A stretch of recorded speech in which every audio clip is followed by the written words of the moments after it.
دارت الفرقة الوطنية للشرطة القضائية طلعت اشتباكات بين الشرطة والجيش. كيف نخلقوا المجتمع هكا عندنا كتبت ما كاينش غير المخزن ديال الزهور.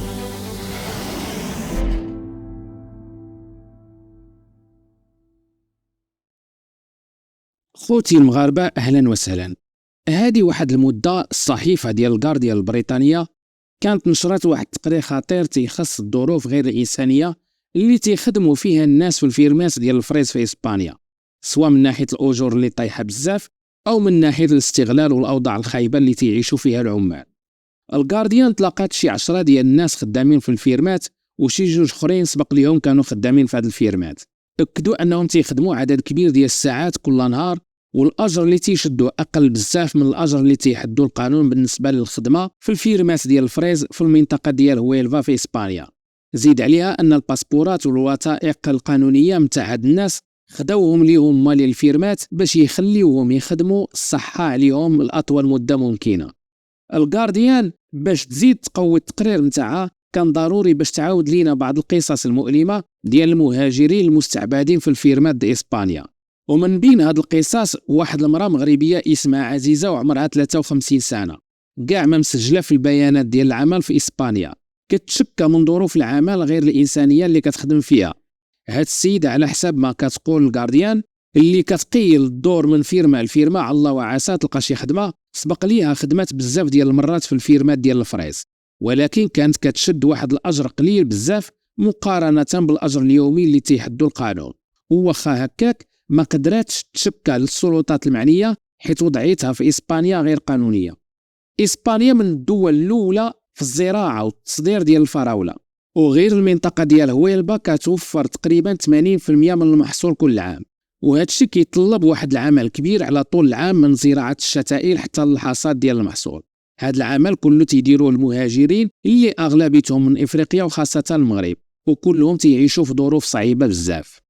الآلاف ديال العمال تيعيشوا غير في الأكواخ اللي مبنية من الحجر والخردة وميكا بلا طواليطات ولا ما ولا ضوء. جزء من هاد الناس المستعبدين في الفيرمات ديال الفريز كانوا هما جزء من واحد البرنامج ثنائي دارته إسبانيا والمغرب في 2001 اللي من خلاله تيجيبوا الآلاف ديال المغاربة باش يخدموا لمدة ديال 9 شهور في الجميع ديال المحصول نتاع الفراولة. وعلى حسب الصحيفة ديال لا فانغوارديا الإسبانية، العدد ديال العمال الموسميين اللي تيمشيو من المغرب لإسبانيا كيوصل لأكثر من 15,000 واحد، وفي 2019 وصل لإسبانيا تقريبا 20,000 مرأة مغربية باش تخدم في الفيرماس ديال الفراولة في هويلبا. وواخا دارت بزاف ديال التقارير اللي فضحات العنف الجنسي وسوء المعاملة في الفيرمات في إسبانيا، المسؤولين تصب اليوم في شهر شتنبر اللي فات قالوا أنهم ناويين يوسعوا البرنامج ويجيبوا أكثر من 15,350 عامل مؤقت هذا العام باش يخدموا في المنطقة ديال هويلبا، بزيادة ديال 5,000 شخص على العام اللي فات اللي كانت تراجعت فيه الأعداد ديال العمال بسبب كورونا.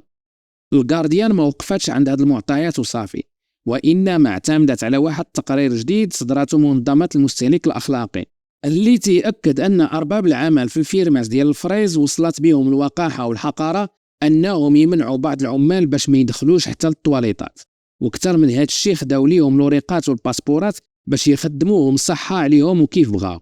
هاد الشيء أكدته ياسمين أوينز اللي شاركات في الإعداد ديال هاد التقرير، وقالت أنها ما كاينش غير فيرما وحده اللي تيعانيو فيها الخدامة من سوء المعاملة، وإنما هاد الشيء راه ظاهرة منتشرة في أغلب المناطق ديال الزراعة التصديرية.